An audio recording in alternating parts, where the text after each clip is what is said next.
think I've nailed this timing at this point. Happy Friday once again, LinkedIn, almost to afternoon. Welcome to another edition of Let's Build Workspaces with Danielle Urban. How you doing?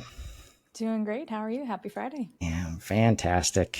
I love the idea today. We got something new and shiny and something that everybody has been wanting forever. One thing less on the list that HubSpot can't do that it definitely should be able to do. Why can't they do it? Multi-step forms. Yeah, and not only that, there are like 5 betas that were released in the last 10 days related to forms that are all really awesome. And so I've got the product updates up that I'm looking at, just made sure we were opted into all of this. So I'm happy to share and start there. Let me pop open my screen. And I'll say when I first heard about this, the admin hug, they did a great session, presenting. It was private beta at that time. And it's just something simple that, like, when they said that the infrastructure they have does not support drafts of forms, immediately it's like, oh, okay, this is why this behaves differently than every other kind of asset in the portal. And It's like, okay, maybe this is why it's taking them. Not that they get a free pass for that, but understand they're trying to deliver all of this stuff in a good, UI and good usability kind of way, which is why we love HubSpot. Yeah. And then it's like Christmas morning in August over here. We've got, so the 5 things that are so exciting for me that we can kind of touch on today. Top one is this multi-step forms. Super excited to play with that. I know HubSpot has a bit of a history of taking existing tools and building them into their platform. And I have seen in some of my client accounts, there's actually like a create a type form button in HubSpot. And so it's really funny that they made that so heavily integrated and then went and built multi-step forms. So it'll be really interesting to kind of walk through that experience today. I haven't played with it yet, so this is the first time I'm jumping in. But then also the conditional logic is the other piece that, Typeform really nailed. It's that branching logic, so you could build something like a quiz. I don't know how much you can really push it because, of course, Typeform is one question at a time. So it really kind of pulls you through each step. I see multi-step forms more as like segmenting longer forms. Like one of my clients wants to do an intake form and sort of gather a whole bunch of information for several different services that they're going to provide. Each of those services needs things that overlap, but also some specific things. So if we say, well, here's step 1 that's going to serve, your first meeting and your setup. And then here's step 2, which is where we need all this information to deliver this other service. Here's step 3, just to make sure we can get in contact with you. And we sort of break it down to be more digestible. Whereas the same client actually wants to launch a assessment quiz that, of course, is lead gen because that's how you do quizzes in B2B. But that really needs the question by question logic to kind of tie it together and end up with a score or some kind of outcome at the end. So it'd be really fun to kind of test both of these things in the same portal at the same time. We're not working in that portal today. We have our dev portal, but it'll be great to go through this with that in mind. So the conditional logic and multi-step forms will be very fun. We're going to take a look at those. I don't know a whole lot about what's new in the form styling and layout customization, so that'll be fun to walk through. I know everyone's very excited about this AI-powered gibberish spam detection. We always get those like xyz@xyz.com emails, and so it'll be great to kind of block those before the submission even happens. And then same deal with validation. Someone tagged me in on LinkedIn this morning asking about why the zip code field that they created was getting submitted with a word instead of the validation that they had created on the property for it to only be, a certain number of characters and only be numerical. So I think that is going to be really great for a lot of things. It sort of blocks it on the front end so that you don't have to do as much to clean and maintain your data on the back end. Yeah, no, I love all these things are like when you try to get people that are used to like WordPress, for example, like so many of these little things, it's like, oh, if I can't do this, then I'm not doing anything in HubSpot. And like the form flexibility definitely as one of those things. So it's very exciting to see these things roll out. And it's interesting how they kind of separate these things too, which usually means there's quite a few people, involved in moving this forward. And it should be in this case, because Forms has always been there, right? As a tool, it has grown over time in a specific way. Now they're really redesigning the whole infrastructure of Forms to support this stuff, which is a Yeah, big it's deal. really exciting to see. Forms was like one of the very first things that HubSpot did. It was like email and forms. And that was, the marketing automation platform landscape back in like 2010, like way back in the day. And so it's pretty incredible to see that getting pushed further and really getting a big leap in maturity and catching up to some of the really specific tools that are out there to solve these problems. So I'm pretty stoked. All right, let's dive in. So, our mission today is I've got this case that I've been trying to figure out how to do for a long time. There's probably a code solution that I could put in place, but now that we have all these betas, I want to try and build this in HubSpot without doing any external workarounds.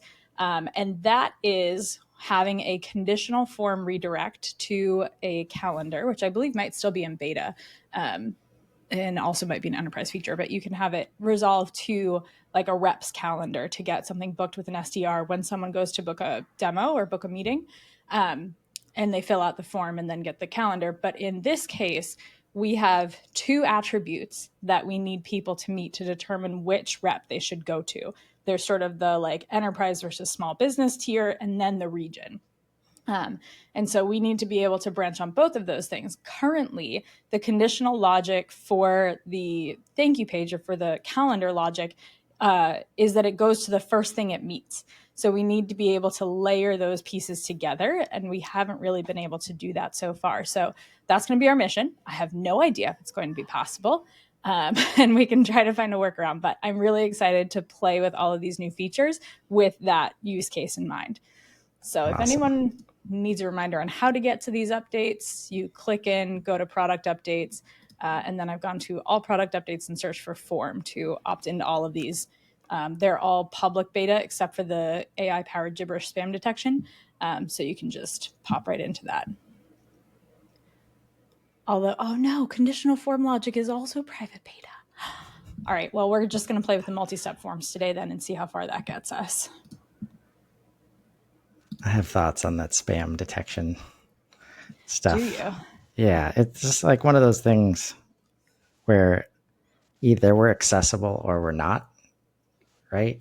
And we can put up, even like capture forms, all that stuff that we think we can put in front, like, and then worry about conversion rates, right? Mm-hmm. It's like, are we accessible or not? And if we are accessible, we're putting this stuff out in the open.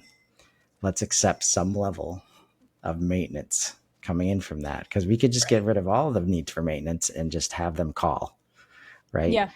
And so, helping people understand that kind of give and take, especially as you saw in the community this week, it's like, okay, you put that in, and now you're missing like real qualified leads just because they chose to put their Gmail address in, right? And that's where, like, how much control do you actually have, and is it worth it? All these things, like, just think about it a little bit Yeah. beforehand. And yeah. In the interest of keeping your data clean, I don't think this was released with any kind of fanfare, but there's the ability to mark form submissions as spam or delete form submissions. So you can actually filter those out of your metrics and like really get rid of them. Whereas I know even as recent as maybe a year and a half ago, I was building form submission reporting in Google Sheets and pulling it out of HubSpot so that we could manually count how many spam submissions there were and exclude them from the calculations of conversion rate. So it's definitely been improved on both the back end and the front end. And like you're saying, if you really want to keep everything open, keep that communication flowing and not put too many blocks in place, which many people won't. Like, you just never know. There are a lot of businesses out there that are not B2B businesses and need your corporate email. And so like we need Gmails. We need something that might look a little weird because somebody created it when they were 12. So if we just leave everything open to allow for that and then expect to have some maintenance on the back end, which you do in every single platform, we still have those tools available to us. So it's really great that we can kind of tackle it from both sides depending on what your use case is. Yeah, well said.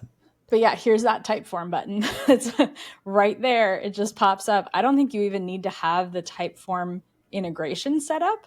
I think it just Wow, appears. I definitely don't Yeah, in this that was really portal. bizarre to me when I first saw it. One of my client was looking at several different form and quiz tools, and I was like, "Wait a minute, do you already have Typeform set up and testing?" And they're like, "No, we haven't done anything." So Typeform just kind of appeared here, and it's cool. It opens this like iframed experience, so it's a little clunky to get through. You have to have your Typeform login already set up, but it's the entire Typeform process within HubSpot. So it is cool, but it's really Wow. interesting that that appeared somewhat recently, and then multi-step forms also appeared somewhat recently, very recently. So let's go play with that in the new form editor.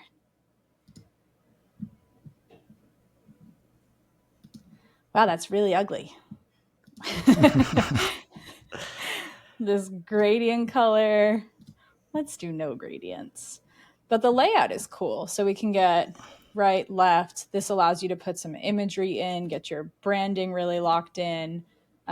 This image we can edit. This actually reminds me a lot of the new CTA experience. So when you're building those CTAs, they have the templates that have like a background color, an image, a form built in. You can go through one or two steps in those as well. So it kind of makes sense that this experience matches that one. Yeah, and in general, like I see things like this, they're moving as fast as they can on all fronts, and when they get other stuff done, like the CTAs, there's which again is like one of the foundational tools that has existed in HubSpot for a long time, and they just redesigned it, Right. right? Like they probably had to get that part done, before starting to mess with other places where you can just put CTAs. And if they had done forms first, like now maybe they got to do things differently. And Right. the order that they go in is usually pretty, like once you talk to the product managers, like when it's like, it should be obvious that this thing is happening. There's usually some infrastructural reason that they literally cannot move faster. Right. Um, And they're moving so fast. yeah. So, like, no shame on that front for sure.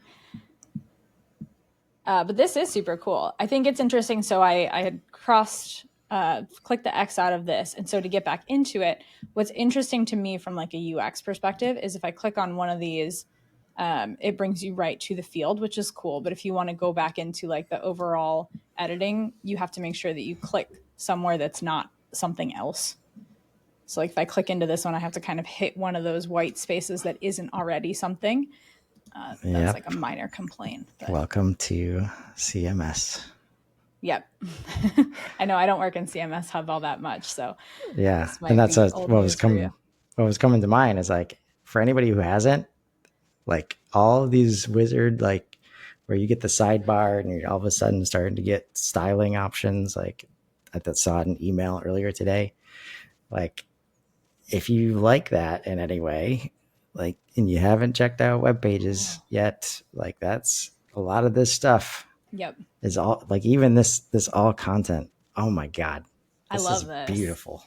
Yeah, I've done some landing pages somewhat recently. I usually try to stay out of the visual stuff, so I'm not building any emails. I'm not building landing pages unless you need me to do something special with it.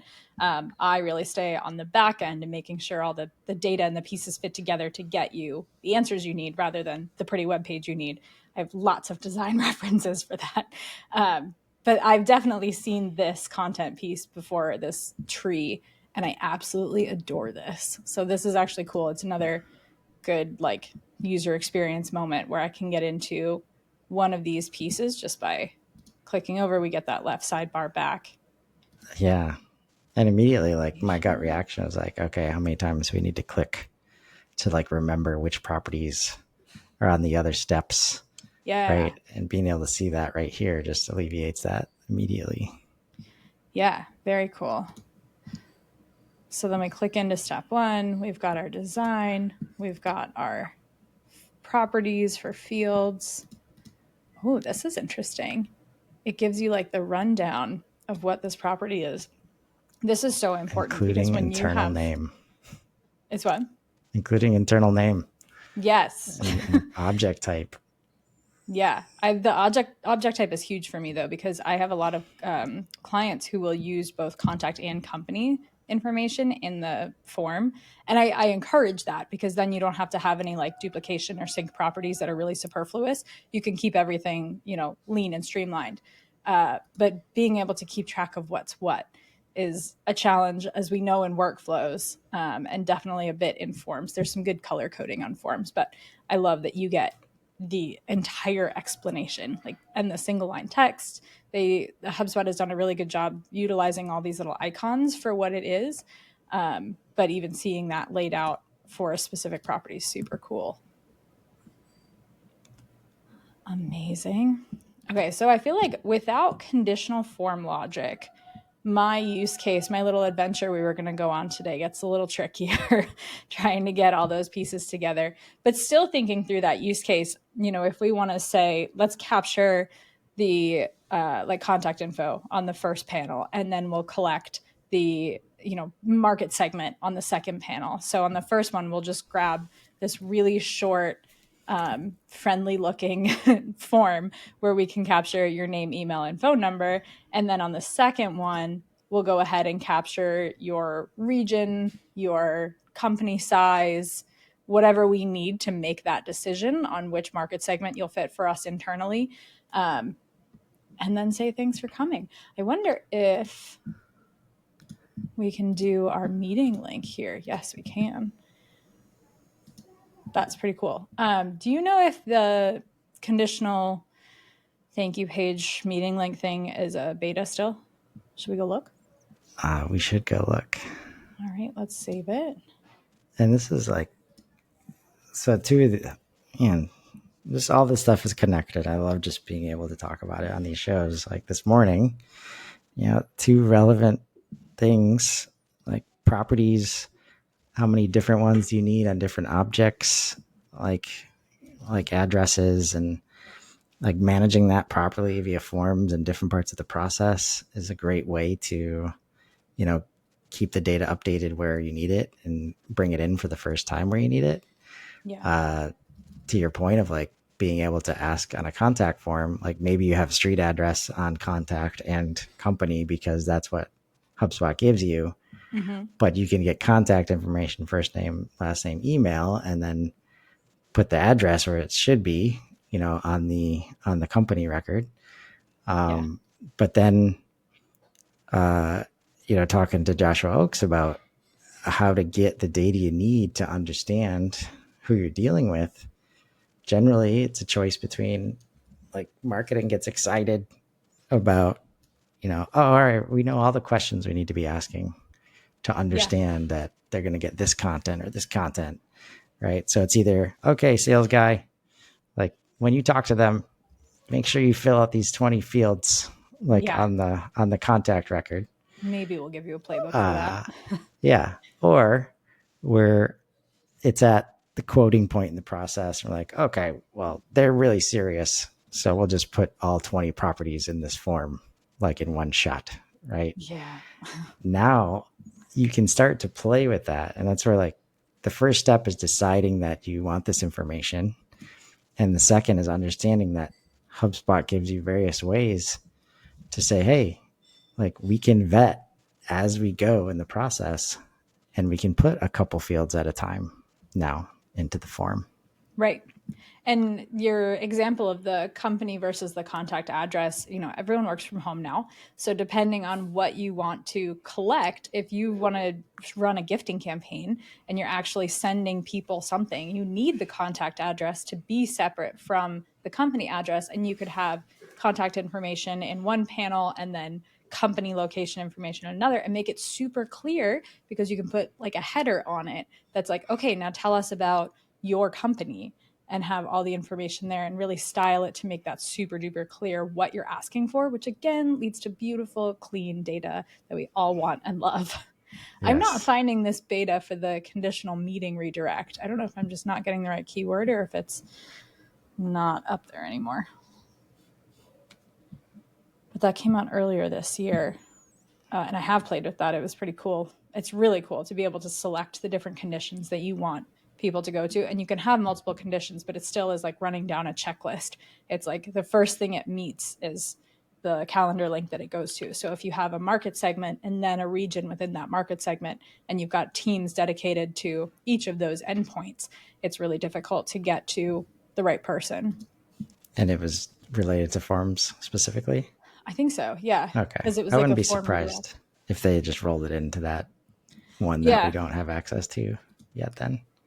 Yeah, I wonder if they ran the beta, learned some things, or taking it back to development, and then we'll see it at inbound or something. Yeah. I'll have to check in my client portal and see what's going on there. But it is really cool, like to take all of those steps down from, thanks for submitting the form. We'll reach out soon. Go check your email, get them to click in the email, then book the meeting, maybe even reschedule it if you have that turned on. Like there are so many steps in different places to get to that conversion point where someone actually shows up for a meeting. And I love that feature because it just cuts out like half of that. Like you keep them in that session, they don't even click away from the screen to get that super valuable meeting booked. Yeah. And it's the kind of thing like if you're B2B, like HubSpot gives you all these options to create very like nice experiences that you're used to in B2B, like when you go shopping online. And these wizards are not new, so like once you get into it, you should know there's always people Yeah. to help you, but it's not hard to think about your own experiences and like, oh, okay, this happens to me almost every day, right? And I love it when it happens because when I get to the end, I get a really specific email because they know more about me, right? Right. Um, and this is available to you. Oh, this is super cool. Okay, so I got a little scared because I opened this add to form panel, this left sidebar, and we have fields as the first option. And it says you'll connect it to a property later. And as someone who is perpetually in pursuit of clean data, I was like, do not let everybody create new fields. I have Yeah. seen this go so off the rails. Please don't do this to us. But then I dropped it in and it pops up. You just start typing and it tries to search and find properties that are related to this. And now Yeah. we've got this pop out little tooltip thing that tells us what it is. And I'm obsessed with this. This And is where so it cool. is. Yeah. And this is actually going to stop people from Yes. creating properties because they want to name it. They want to name it full street address. So then they search for full street address. They don't find it because it starts with full, which nobody, right? But even when I typed full street address, it came up in Yeah. this one. Yeah. Yeah. But when we didn't have that, you would try it here. You don't see it in the system. Okay. Create property. Now we have Right. second address field. So that's great. Not only are you get the option to put the name in you want, but instead of like searching it, it's suggesting, Right. right? So it finds the ones that it thinks you're talking about, which is cool. And I'm not even seeing an option to, oh, there's create new. So that would create a new property here. Can you do it without connecting it? A field is not connected. So you can't, it still has to be connected to a property on a record. You can't just have form submissions as a separate thing that exists, which is, I think, a good thing. But when you have things like surveys or if you want to collect, one-off information, you still have to store it in a property. So I think that maybe exists we have like NPS surveys in HubSpot. I haven't really used those at all. So you can run surveys, but people do it in forms all the time. So we still have to keep that connected. Yeah. And a lot of times, like we're either using forms or surveys because we can't do the thing we want in the other thing, Right. right? So hopefully this makes it easier. Yeah, this is really cool. So overrides, now we see this connected property. I love that. So then if we wanted to tell us about your company here, I do kind of wish maybe if you just start from scratch, I was going to say, I wish you could like copy and paste your styling Hit the undo button there. There's undo. I mean, I just wanted people to see, like, hard to screw this up, like easy to use. Looks like there's some drag and drop. You could move step 2 to step 1 easily. Yeah, I'm wondering though, if you wanted to like apply styling to a full form that you've already created, like let's say you have 4 panels and you are now going back and you want to change something about the styling across all 4, it seems to me like you would have to go in and do that in each step. Because as you saw in the beginning, we removed the gradient, we removed the banner image, we changed the layout of it, but the second panel didn't change. And so if we were to go in and like set a custom image and then have to update that, then you would have to go in and update it in each location. So what did we have in the styling there? This is fields. Buttons would be good and universal. That's nice, I think. Yeah. Yep, that's universal. And this is a common place where people get run into challenges in the CMS. It's like, are we adjusting settings on the section, on the row, on the whole page, in the theme? So that, not that it's that fun, it's just a little bit of learning curve to understand, like, not uncommon from other places in HubSpot where it's like, okay, which kind of record I'm on again? All right, let's look in the upper left. Okay, it says contact. It looks exactly like company right now. So looking for these little keys. And then fortunately, like, the clicking matters, right? This is why the training's important. Yeah. So if we wanted to change an image, we would have to change it. But let's see, can we like copy and paste from here? I don't think so. I'm sure that we could clone things. I'd say that's coming based on how all this works together. Oh, you can drag across though. That's cool. Oh, wow. Okay. That's one thing I've been somewhat annoyed with, but annoyed with in the record customization that we did a while back.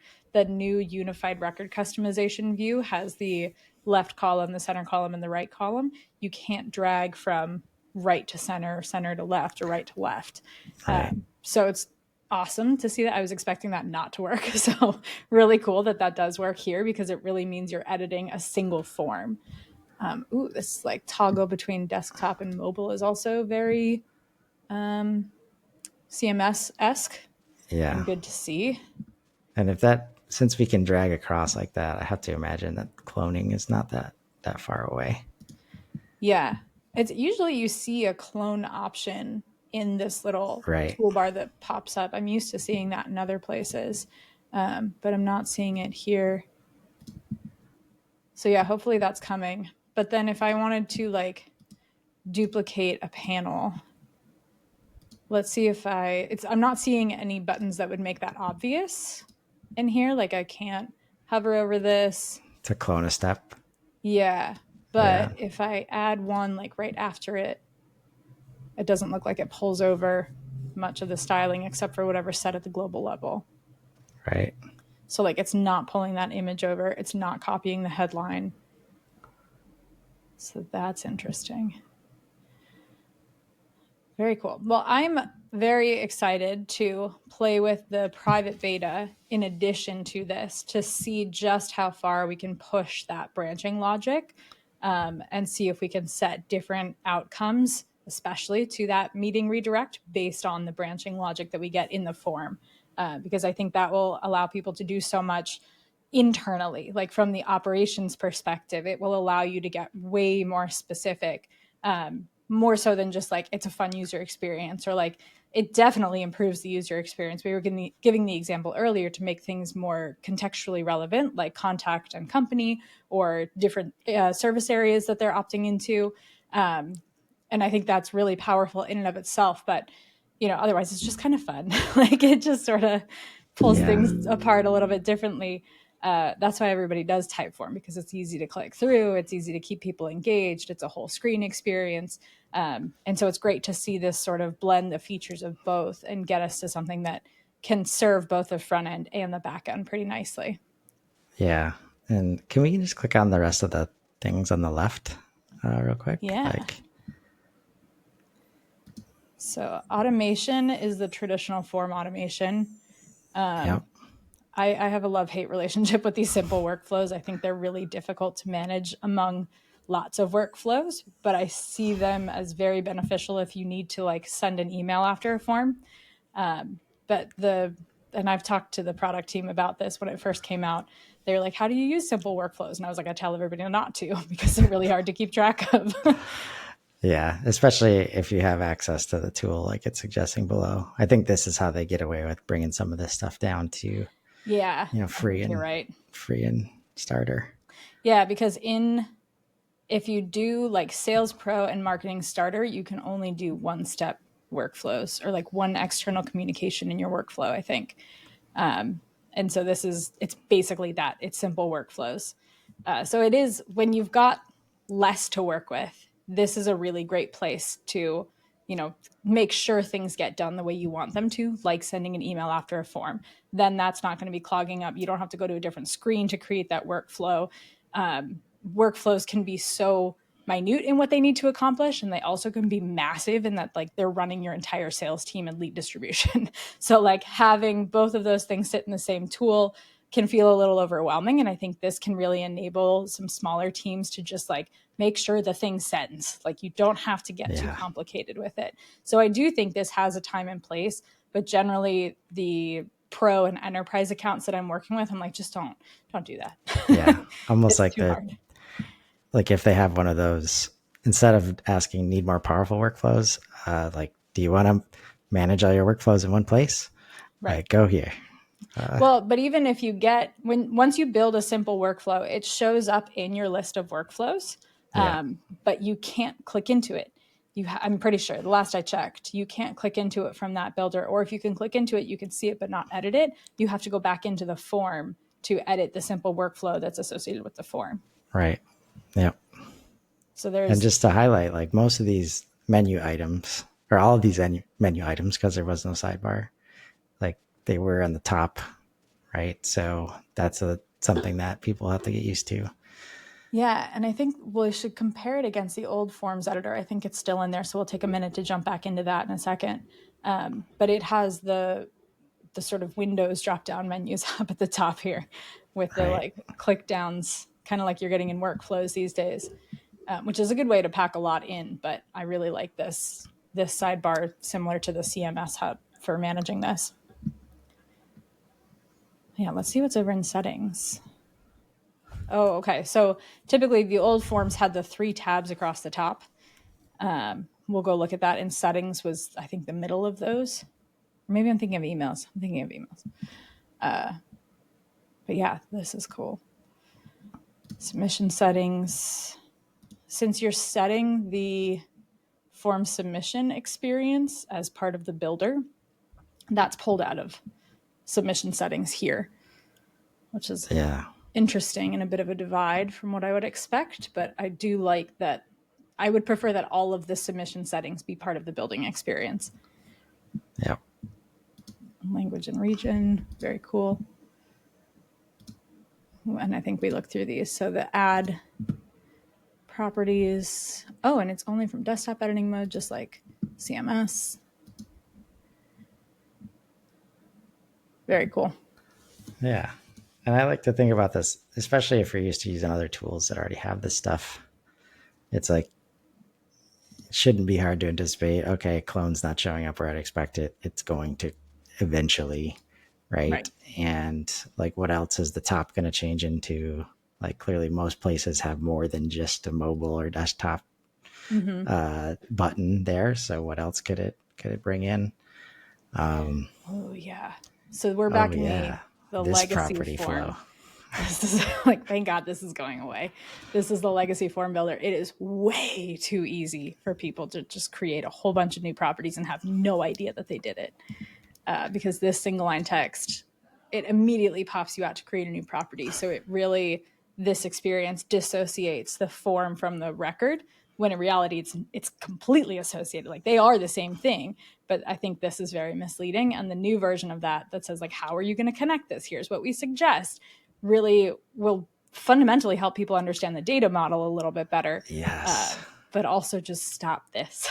Oh, thank God. Like, this is where AI should do most of the work. It's like, okay, you want to do this? Maybe try one of these things Right. that already exists. Like, as much of that as possible. Bring it on.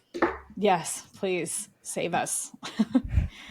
But clicking back through the original, like, here's how you set your redirection. But then those other settings that we were just looking at, the lifecycle stage, the follow-up options, language, I think, is down here. I don't remember seeing some of these, but maybe they're built into the properties themselves, or we just didn't look too closely at it. But this whole settings piece is sort of redistributed throughout the experience in the new builder. Yeah. Smile and preview. This is way better. Way better. Yeah. Just, I love like the design aspects just by themselves. Like, when they start to add more and more to the tools, like, you just create these infinite scroll situations. Yeah. It's just not fun. Yeah, like in here, if you want to edit your style, your form is up here. So when you're changing things and you scroll down, Yeah. you lose your form as you're editing it. So you better know what you're doing before you get to this point. But in the new builder, that left side panel is a separate scroll from the preview.